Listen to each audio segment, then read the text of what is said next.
If you have been holding off on buying a crop sensor camera because you heard something big was coming from Sony, this is the video for you.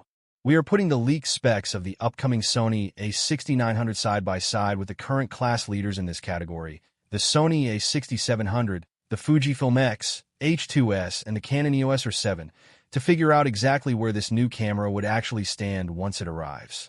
Because a leak on its own does not tell you much.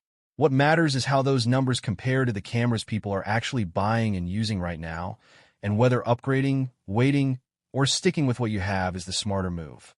Let's start with the sensor because that is really where this whole conversation begins. The Sony A6700 uses a 26-megapixel back-illuminated sensor, which has been more than capable for the vast majority of creators over the past couple of years. It is a proven, reliable chip.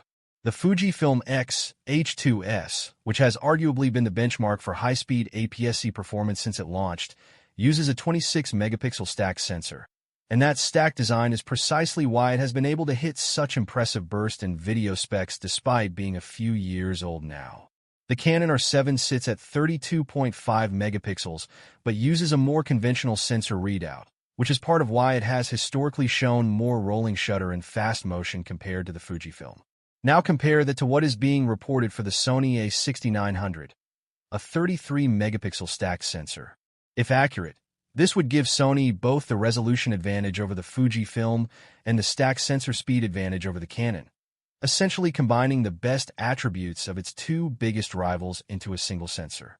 That is a significant claim, and if Sony pulls it off, it would immediately reset the benchmark for this entire camera class. Burst shooting speed is where these differences become very tangible for anyone shooting sports, wildlife, or fast-moving content. The Sony A6700 tops out around 11 frames per second with its mechanical shutter, which is solid but not class-leading.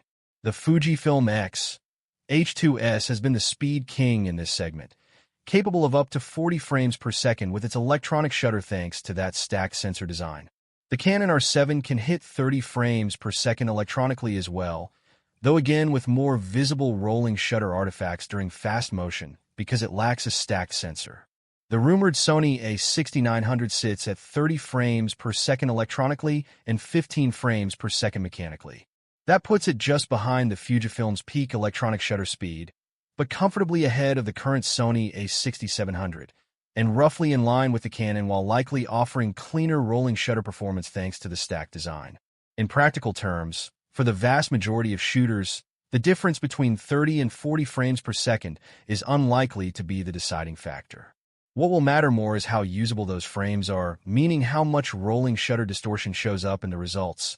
And that is exactly where a stacked sensor should give the A6900 a real edge over the Canon. Autofocus is another area worth digging into, because this is arguably the single biggest factor for working creators.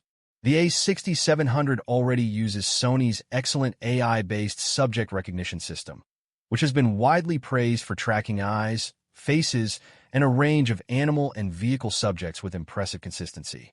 The Fujifilm X-H2S has closed the gap considerably with its own subject detection modes, though many reviewers still give a slight edge to Sony's system in tricky, fast-moving scenarios. Canon's dual-pixel autofocus on the R7 is also strong and benefits from Canon's deep experience in this area from their DSLR days. If the A6900 inherits and improves upon the A6700's autofocus system, which seems likely given Sony's track record of carrying its best tracking tech forward, it would probably maintain a slight edge over all three competitors here, particularly for erratic or fast-moving subjects like birds in flight or athletes changing direction unpredictably. Video specs are where this comparison gets particularly interesting for content creators. The A6700 already offers strong 4K up to 120 frames per second with a Super 35 crop, along with solid 10-bit color depth options.